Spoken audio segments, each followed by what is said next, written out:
Mga kapuso, karong buntaga makichika kita sa storya sa usa ka K-pop fan nga dili basta-basta ang gihimo sanglit naghatag siya ug ang iyang grupo og customized in-ear monitor ngadto sa K-pop star nga si Eunwoo sa grupong ASTRO.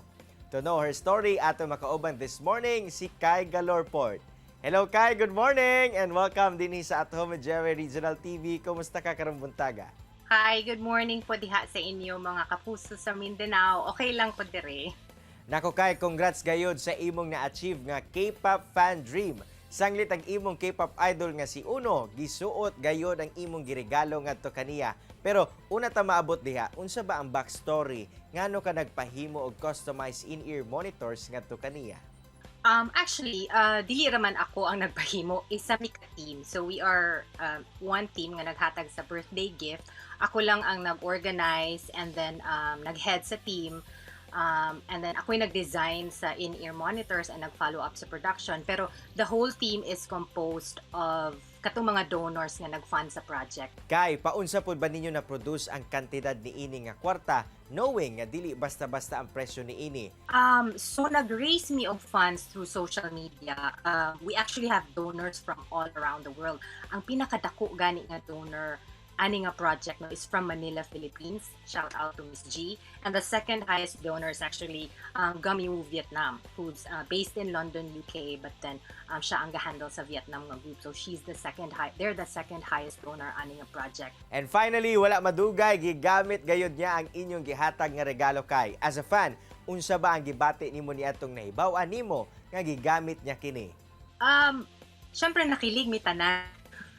Una yung pinaka-importante. Actually, lingaw ka siya. I mean, making your, the K-pop idol you stand, making them happy, and you know, it's a different level of fangirling. I mean, as you can see, naghatag mi og gift and everything. Pero wala pa na siya katunga actually sa K-pop fangirling yun nga ginatawag. Among nabalaan pod kay nga diya sa Amerika usa sab ka portrait photographer. So paunsa ba nimo ginabalanse ang imong work and fan life?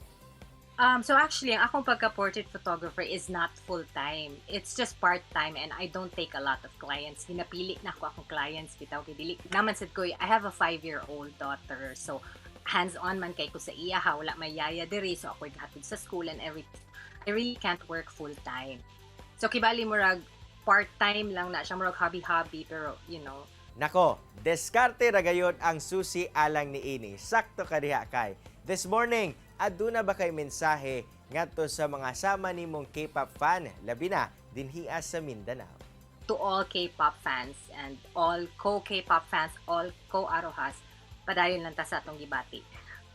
I mean, as long as you're happy and you're making people happy, I think it's a worthy endeavor. I think it's a worthy hobby. Just be careful lang to be mindful. Just be mindful of the time that you spend in standing a group or the money that you spend in collecting the merch or you know collecting the albums and the money you spend in supporting, as long as dili siya maka-affect you sa imong finances, then I think you're good. Daghang kayong salamat Kai sa imong oras nga gihatag dinhi sa At Home with GMA Regional TV. Congratulations sa inyong achievement as a K-pop fan. Okay, thank you po thank you for giving me the opportunity to talk about my K-pop fan life. Thank you. Kini ang At Home with GMA Regional TV.